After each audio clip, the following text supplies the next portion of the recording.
మా బర్రె ఈనిందని చెప్పినా కదా. ఈన తర్వాత దానికి మాయ అనేది వేయడానికి టైం పట్టిద్దంట.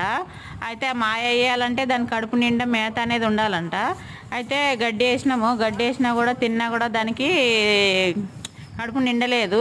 దానికోసమని ఈనంగానే మళ్ళీ ఎల్లిపాయ వామ అనేది పెడతారంట. అంటే మనుషుల్లాగానే మనం కూడా పచ్చి బాలింతము ఎలా తింటారో, వాము ఎల్లిపాయ అనేది ఎలా తింటారో ఆ విధంగానే. అయితే మేము దీనికి కొంచెం కడుపు నిండు కావడానికి జొన్నలు, 1 కేజీ జొన్నలను, ఎల్లిపాయ గడ్డ ఒలిచి, ఒక జీలకర్ర ఒక 50 గ్రాములు వేసినాం. అట్లా పెడితే మంచిది. మన మనుషులాగానే అవి కూడా జంతువులు కూడా అంతే. మనం పచ్చి బాలింతప్పుడు మనం ఏమేమి తీసుకుంటామో వాటికి కూడా అట్లే పెట్టాలంట. అట్లా అని పెట్టినాము.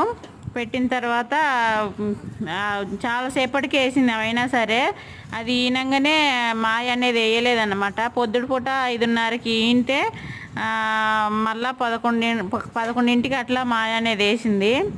బరిగొడ్లు మాయ తింటే పాలు ఇవ్వవు కదా, అందుకోసమని దగ్గరుండి మరి మాయని వేసిన దాకా చూసుకొని మనం తీసేసుకోవాలి. పాలు మనకు ఖచ్చితంగా ఇస్తుంది అనమాట. అంటే మాయ తింటే పాలు సరిగ్గా ఇవ్వవంట. మాయ అనేది అది వేసేటప్పుడు మనం దగ్గరుండి మాయ తీసి పారేస్తే మంచిగా పాలు అనుకూలంగా ఇస్తుంది అన్నమాట. అందుకని ఇట్లా జొన్నలు పెట్టి మేము ఎల్లిపాయ వామ పెట్టినాము. అది తిన్నాక తొందరగా వేస్తుందేమో అనుకుంటే అయినా సరే వేయలేదు. అంటే దాని కడుపు నిండక వేయలేదన్నమాట. 11ంటికి అట్లా వేసింది. అయినా సరే కానీ జొన్నలు అంటే కడుపు నిండడానికి కానీ ఎల్లిపాయ వామ మాత్రం దానికి ఆరోగ్యానికి మంచిది. పచ్చి బాలింతకి అట్లా పెడితే మంచిదని వేసినాము. మీరైతే ఏమేస్తారో మీకు తెలిస్తే కామెంట్ చేయండి. నాకు తెలిసినంత వరకు అయితే నేను చెప్పితే అట్లా చేశాను అన్నమాట. ఇంకా ఈనంగానే ఏమేమి పెడతారు అనేది మీకు తెలిస్తే చెప్పండి. అట్లనే దానికి వేడి నీళ్ళతోటి వెనక భాగం అంతా కడిగి అందం రాయాలంట.